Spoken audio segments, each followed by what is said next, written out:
Faya ma'asyiral muslimin wal muslimat ayyuhas syabab rahimakumullah. Para jamaah kaum muslimin wal muslimat yang senantiasa dimuliakan oleh Allah Subhanahu wa taala. Syukur alhamdulillah pada kesempatan yang mulia ini di malam Sayyidul Ayyam, malam Jumat, kita dapat berkumpul dalam rangka melaksanakan satu kewajiban kita, yakni talabul ilmi, menuntut ilmu. Salawat beserta salam senantiasa disampaikan kepada Nabi Muhammad sallallahu alaihi wasallam. Para pemuda-pemudi yang dimuliakan oleh Allah, insyaallah malam hari ini kita bahas tentang di mana posisi pemuda saat hijrah Nabi Muhammad sallallahu alaihi wasallam. Para pemuda yang dimuliakan oleh Allah Subhanahu wa taala. Bicara hijrah, nanti ada beberapa pembahasan. Insyaallah kita cukupkan 1 jam lah kurang lebih. Bicara hijrah itu menjadi tolak ukur dan menjadi dasar penentuan untuk perhitungan atau pertanggalan Islam.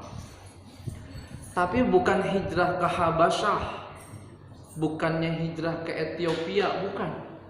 Tapi hijrah ke Madinah, di mana sebelumnya Nabi Muhammad SAW mendapatkan satu tantangan yang luar biasa, tekanan yang luar biasa, ujian datang silih berganti.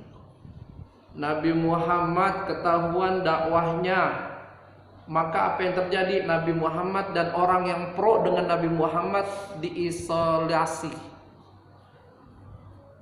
ditempatkan di Syi'ib Abdul Muttalib. Syi'ib itu celah di antara 2 bukit. 3 tahun lamanya Nabi Muhammad dan kaum muslimin serta orang-orang yang pro, yang belum masuk Islam tapi pro kepada Nabi Muhammad di Syi'ib Abdul Muttalib. Apa ketentuannya? Kalau dia nanya sama masyarakat sekitar, kaum kafir Quraisy, kagak dijawab. Belanja kagak dilayanin. Minta pertolongan kagak dibantu. Kondisinya sangat luar biasa. Bahkan banyak yang meninggal gara-gara kelaparan.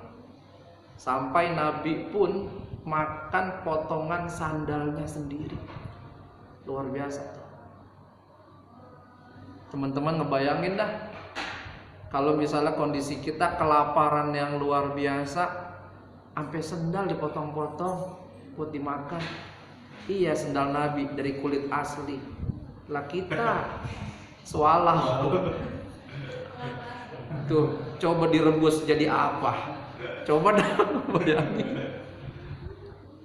Itu enggak lama kemudian teman-teman sekalian meninggal pamannya, meninggal istri tercinta. Kemudian Nabi Muhammad SAW meminta suaka, pertolongan untuk sebuah kegiatan. Berangkatlah ke Taif bersama Zaid bin Harithah.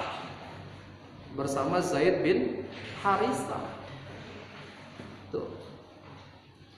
Berangkat Nabi Muhammad ke Taif bersama Zaid bin Harithah dengan harapan adanya bantuan pertolongan dakwah, karena itu masih keluarga Nabi Muhammad. Apa yang terjadi? Nabi Muhammad dilemparin batu, Nabi Muhammad dilemparin kayu. Zaid bin Harithah yang menemani Nabi Muhammad mencoba untuk menghalangi lemparan-lemparan tersebut. Di sini disampaikan wa Zaid bin Harithah yaqihi bi nafsihi hatta laqad shujja fi ra'sihi iddat asyujaj. Zaid bin Harithah jagain Nabi jangan sampai ketimpa batu. Batunya gede-gede lah. Ya lumayan lah buat tawuran mah. Ya, di zaman dulu STM tawuran loh ya. Berdarah sampai Zaid bin Harithah ngalang-ngalangi. Pada soak. Zaid bin Harithah kenal soak? Pada apa namanya? Bonglak. Pokoknya pada bocor palanya. Pada bocor palanya, masya Allah, luar biasa. Sampailah keduanya itu meneduh, ngasoh, istirahat, bahasanya ngasoh bahasa Betawi. Istirahat tuh di kebun korma yang dijagain sama Adas. Adas itu orang Yahudi. Datang dua malaikat, malaikat Jibril dan malaikat penunggu gunung, penunggu bukit, nawarin, Nabi, izinin saya buat ngangkat no gunung, saya mau lemparin ke orang Taif tuh. Apa kata Nabi Muhammad? Jangan. Fa innahum la ya'lamun. Mereka nggak tahu. Coba kalau Nabi Muhammad, ya dah, saya pada berdarah begini tuh, apalagi teman saya pada bocor begini palanya, udah lemparin sono. Bayangin coba, malaikat ngangkat gunung. Dia orang-orang Taif cuma bagelin pakai batu kecil-kecil. Lah ini gunung. Coba kalau tawuran pakai gunung, ada yang selamat coba. Lah kagak ada yang selamat. Apa artinya teman-teman sekalian yang dimuliakan oleh Allah? Bahwa hijrah itu perjalanannya sangat amat menyulitkan. Kenapa hijrah itu muncul? Di antaranya adalah untuk menyelamatkan kaum muslimin dari tekanan-tekanan bangsa Quraisy di masa dahulu. Bahkan untuk menebarkan dakwahnya. Kalaulah hijrah itu aman-aman saja, Nabi Muhammad berangkatnya kagak mindik-mindik. Kenal mindik-mindik? Enggak diem-diem. Lah ini mah berangkatnya aja pertigaan malam. Orang lagi pada tidur pules dia berangkat. Walaupun rumahnya dikepung sama 11 orang tokoh pemuda. Teman-teman sekalian yang dimuliakan oleh Allah. Hijrah makna hakikatnya adalah dalam satu kitab namanya Fiqh Sirah Nabawiyah karangan Syekh Ramadan Al-Bukhari. Hijrah itu adalah ente pindah dari satu tempat ke tempat yang lain. Itu hijrah. Nabi Muhammad memerintahkan pertama kali rombongan hijrah agar ke Habasyah, ke Ethiopia. Bertemu dengan raja walaupun Nasrani, baiknya luar biasa. Raja Najasyi. Luar biasa. Ditolong umat Islam dan seterusnya, dipimpin sama Ja'far bin Abu Thalib. Tapi saat ini hijrah nggak begitu. Saat ini adalah hijrah lebih kepada aspek perubahan.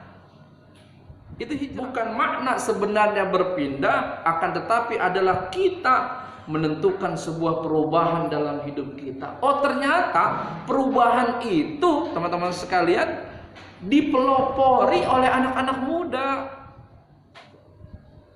Teman-teman sekalian yang dimuliakan oleh Allah, pemuda pelopor sebuah perubahan.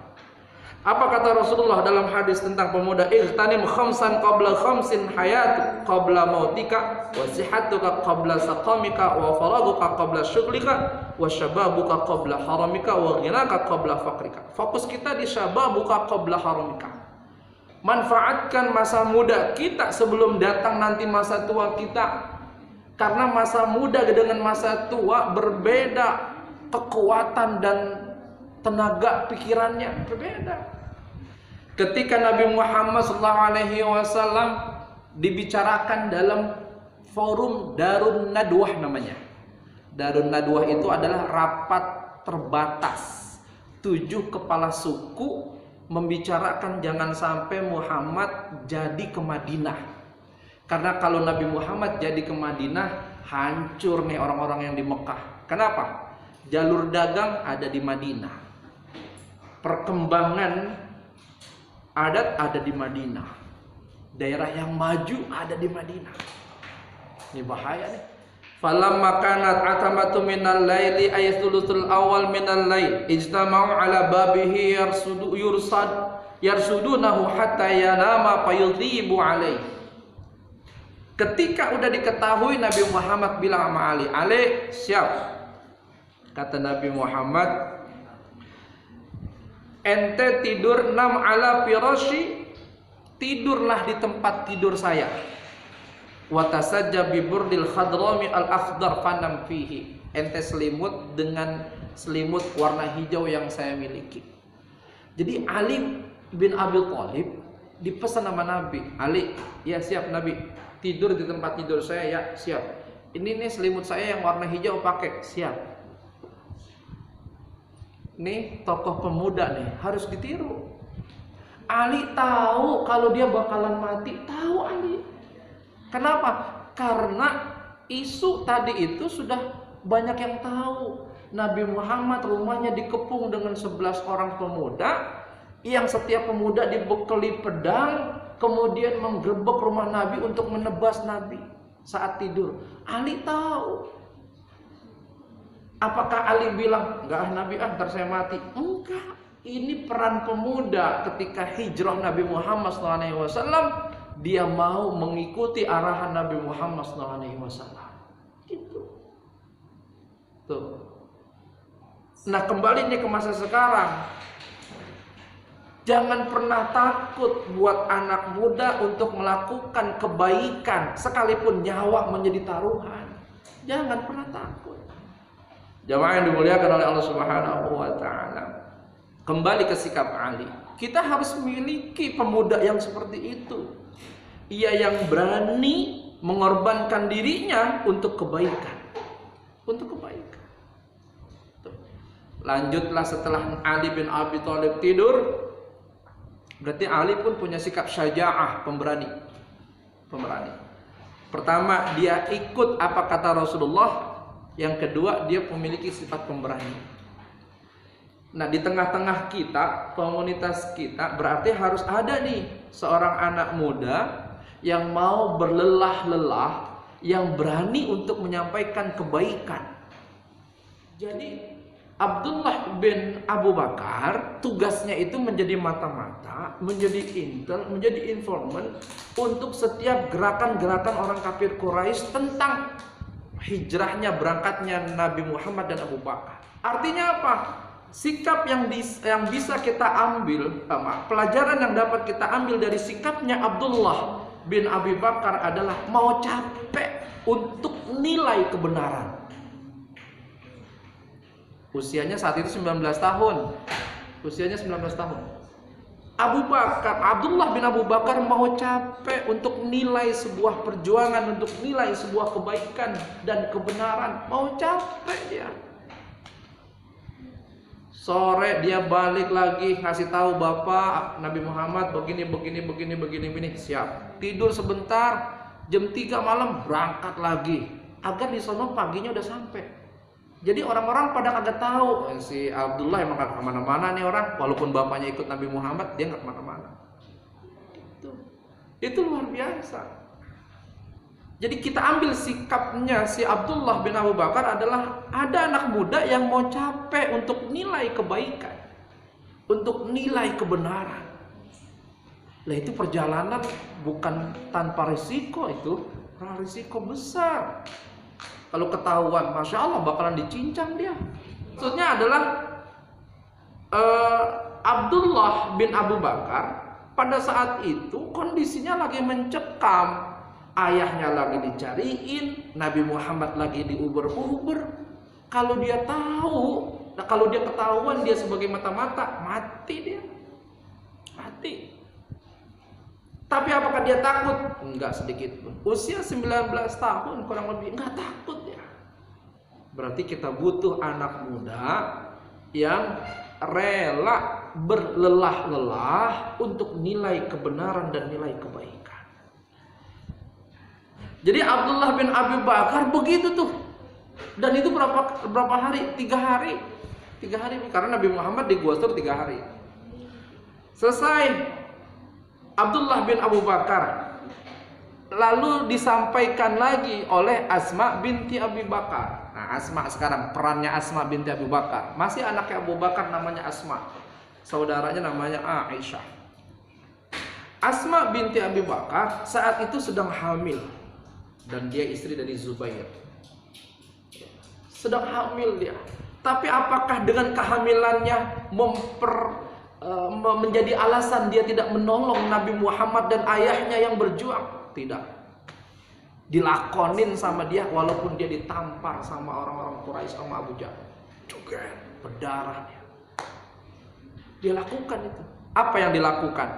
Dia mempersiapkan makan dan minumnya Nabi Muhammad SAW dan ayahnya. Jadi apa yang dapat kita ambil pelajaran dari Asma?